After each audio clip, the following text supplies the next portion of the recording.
So in the last video, we looked at some of the fundamental features of the Dharma, the eternally true teachings of our Buddha. And now we can move to the third aspect of the Triple Refuge, the Sangha. Right? So a few words about the Sangha first. Remember that the Sangha can kind of be understood in two different ways. A narrower way in which the Sangha refers specifically to the monastic community of Buddhists, the monks and the nuns. Right? And as I told you when talking about the Triple Refuge, I think that is the most common way that Buddhists will think of the Sangha when reciting the Triple Refuge. They are taking refuge in the Sangha, in the monks and the nuns, who have devoted their entire lives to preserving the Dharma and spreading the Dharma after the death of our Buddha. And you take refuge in that practice of the monks and nuns for teaching the Dharma to the rest of the world. There's also a broader sense of the Sangha in which the Sangha could refer to all Buddhists, both monastic and lay Buddhists. Lay Buddhists simply being kind of the regular Buddhists, the non-specialists, those who do not devote their entire lives to the Dharma by forsaking a variety of things, including marriage, sexuality, etc., but who still seek to make some spiritual progress as lay Buddhists. So, the Sangha is developing very early on while the Buddha is still alive. Remember, he starts to ordain monks as his closest followers. And remember, we talked about how he eventually started ordaining nuns as well, females, to also join his kind of inner circle of followers to preserve the Dharma and to keep the wheel of Dharma in motion after his death from this world. There are obviously rituals attached to the ordination into the Sangha, which we don't need to get into a lot of detail about, but clearly those are beginning early on and are continually practiced to this very day. Now, one key thing about the Sangha is that there does early on start to be some divisions within the Sangha. And we will see in a future video that by the 3rd century BCE, we might have as many as 18 different sectarian divisions within the Sangha. It's important for us to remember that this doesn't mean that they were necessarily fighting with each other. I think it might be easier to compare this, for example, to Catholic monastic orders, if you might be familiar with those. If you want to be a Catholic monk, you could become a Jesuit or a Dominican or an Augustinian, for example. Lots of different choices, but while sometimes there's conflict throughout history, of course, today these different monastic orders all work well together as part of the larger Roman Catholic Church. Something similar was happening early on through some of these divisions. You would have an argument, there would be a council where maybe everybody would come together to try to settle a dispute. If the dispute couldn't be settled, you would have another division.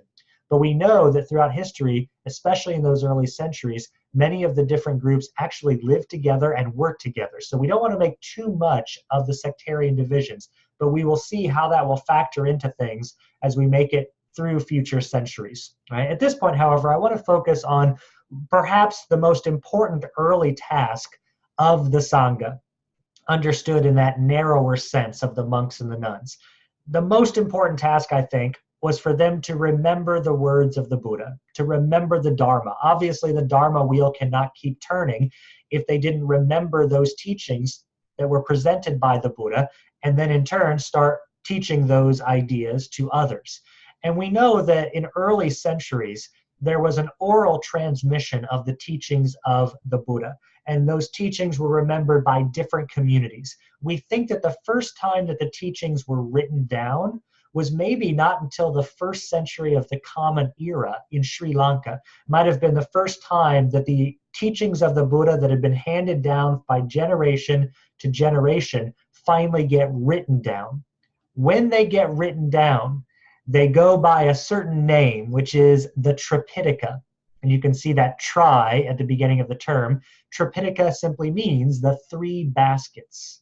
Right? So the idea is that maybe when they are finally written down, they are carried around in 3 separate baskets because there are 3 different kinds of teachings in these earliest sacred teachings of Buddhism. And that's the way you should always think about the Tripitaka, as kind of the first written version of the earliest sacred teachings in Buddhism. Okay? And then those three baskets then, of course, went by their own separate names to think about what we find in each of those groupings of texts. So again, these teachings were orally transmitted for many centuries, which means they weren't carried around in baskets, so they wouldn't have been given this title of Tripitaka. But once they are written down, we give these early teachings this name, and this is the way most scholars refer to these earliest sacred teachings, is by this name Tripitaka, which references when they were finally written down. So the first basket is called the Sutra Pitaka, which is often translated as the basket of discourses. And what you find in the Sutra Pitaka, or the basket of discourses, are teachings on the Dharma, mostly by our Buddha himself.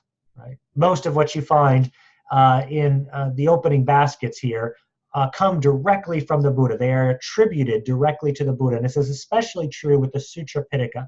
Mostly what you find here are teachings on the Dharma, teachings on these eternally true teachings.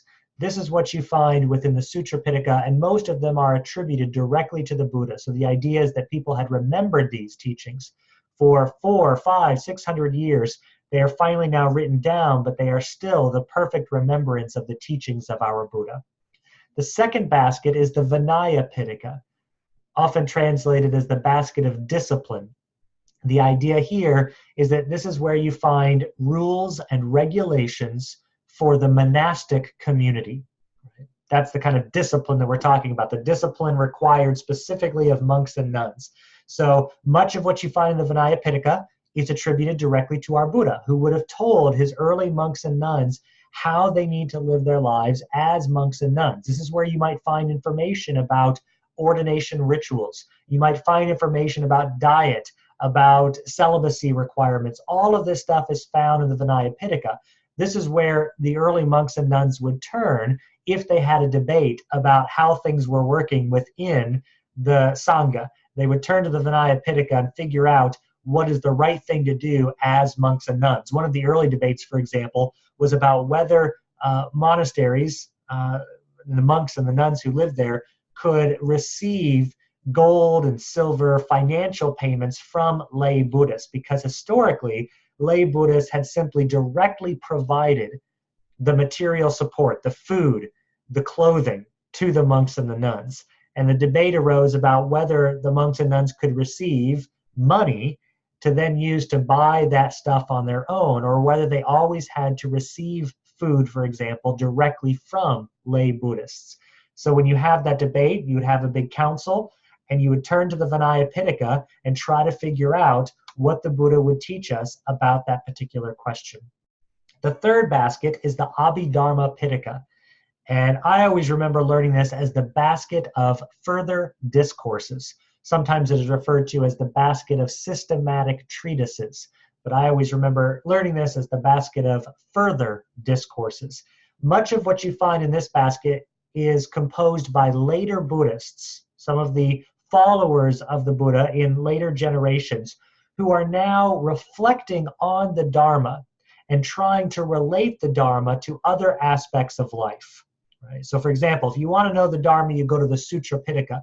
But if you want to know about how the Dharma should impact the way we view philosophy or science or the economy, that's where you turn to the Abhidharma Pitaka, where you have these commentaries on the Dharma relating it to other aspects of reality, like science and philosophy. Now that we know the Dharma, now that we know things like the Four Noble Truths and the Three Marks of Existence, how does this change the way that we understand the natural world around us? How does it change the way we think of philosophical issues? That's largely what you find in the Abhidharma Pitaka. So this Tripitaka, the earliest sacred teachings of Buddhism, eventually written down, that's when it gets its name, Tripitaka, to refer to the three baskets in which these teachings were carried around.